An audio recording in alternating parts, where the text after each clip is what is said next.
नमस्कार महाराष्ट्र. आताच्या क्षणाची सगळ्यात मोठी ब्रेकिंग अपडेट आपण पाहत आहोत. बारामती विमान अपघातासंदर्भातला सगळ्यात मोठा खुलासा.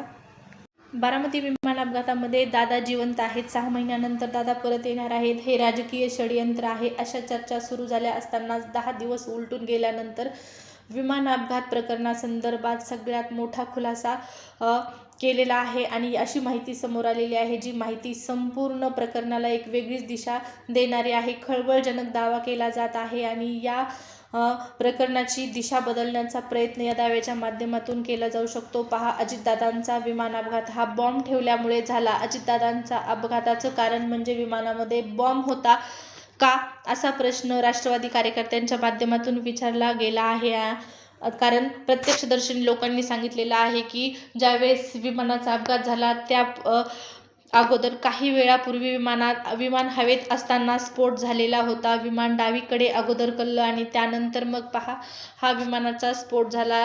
मग कार्यकर्त्यांच्या माध्यमातून अशी शंका व्यक्त केली जात आहे, जर जमिनीला स्पर्श होण्या अगोदरच विमानामध्ये स्फोट झाला तर या स्फोटचं कारण म्हणजे दादांच्या विमानामध्ये बॉम्ब होता का, असा एक प्रश्न कार्यकर्त्यांच्या माध्यमातून विचारला जात आहे. तर या संपूर्ण प्रकरणाची चौकशी करणं गरजेचं आहे. त्याचबरोबर पहा, 10 दिवसांनंतर अजितदादांच्या विमान अपघातासंदर्भात CID चौकशीतून अशी माहिती समोर आलेली आहे की हा विमान अपघात होण्यामागे कारण म्हणजे धुकं सुरुवातीला सांगण्यात आलेलं होतं, परंतु हा विमान अपघात धुक्यामुळे झालेला नाही तर रनवे क्लिअर होता. CCTV फुटेजमध्ये संपूर्ण वातावरण, संपूर्ण चित्र जे आहे ते स्पष्ट दिसत होतं. मात्र आज जो CIDचा अहवाल आलेला आहे, जो तपास समोर आलेला आहे, ज्या तपासामध्ये सत्य समोर आलेलं आहे, तर त्या सत्यामध्ये सांगण्यात आलेलं आहे की दादांचा विमान अपघात हा पायलटच्या चुकीच्या लँडिंग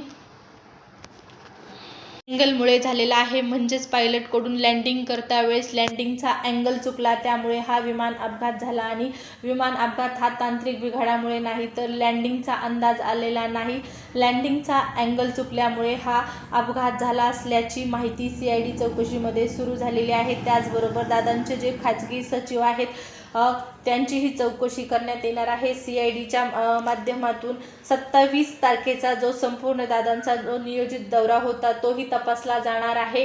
दादांनी 28 जानेवारी रोजी जो अपघात झाला म्हणजे त्या अपघाताच्या मागची पार्श्वभूमी काय आहे, 27 जानेवारी रोजी संपूर्ण 28 जानेवारीचं काय नियोजन होतं, सचिवांकडून काय माहिती त्यांना मिळणार आहे, यासाठी हा संपूर्ण चौकशीचा घाट घातला गेलेला आहे आणि मुख्य सचिवांची सुद्धा चौकशी केली जाणार आहे. परंतु आता दादा जिवंत आहेत या चर्चांवर आपण वळूया आणि या चर्चा कितपत खऱ्या आहेत. तर पहा, दादा जिवंत आहेत या बाबीची कुठेही पडताळणी झालेली नाही, कुठेही या संदर्भातला काहीही पुरावा आलेला नाही. ही म्हणजे तुमच्या आमच्या मनामध्ये निर्माण झालेली एक भावना आहे की दादा जिवंत असावेत आणि ते लवकरच परत यावेत. त्याचबरोबर दादा जिवंत असल्याच्या चर्चा का सुरू झाल्या, तर DGCAचा जो सुरुवातीचा रिपोर्ट होता, विमानामध्ये 6 व्यक्ती आहेत परंतु 5च मृतदेह सापडले. त्या ठिकाणाहून ही चर्चा सुरू झाली आणि ही चर्चा जास्त बळावली, ती म्हणजे अमोल मिटकरी यांच्या वक्तव्याच्या माध्यमातून. ते म्हणजे दादा जिवंत आहेत आणि ते लवकरच परत येतील, परंतु ते जे त्यांचं वक्तव्य होतं, जे स्टेटमेंट होतं, ते भावनेच्या भरात केलेलं होतं. त्यामुळे दादा जिवंत आहेत या फक्त अफवा आहेत, अफवांवरती विश्वास ठेवू नका. त्याचबरोबर पहा, हा जो व्हिडिओ आहे तो कुणाच्याही भावना दुखवण्याच्या उद्देशाने किंवा चुकीची माहिती देण्याच्या उद्देशाने मी बनवलेला नाही. दादा म्हणजे बारामती विमान अपघातासंदर्भात जो तपास सुरू आहे त्या तपासामध्ये काय सत्य समोर येत आहे, त्याचबरोबर आज महाराष्ट्रामध्ये दादांच्या विमान अपघातासंदर्भात काय चर्चा सुरू आहेत याचीच माहिती देण्याच्या उद्देशाने हा व्हिडिओ मी तुमच्यापर्यंत पोहोचवलेला आहे. तर व्हिडिओ आवडला असेल तर नक्की लाईक करू शकता.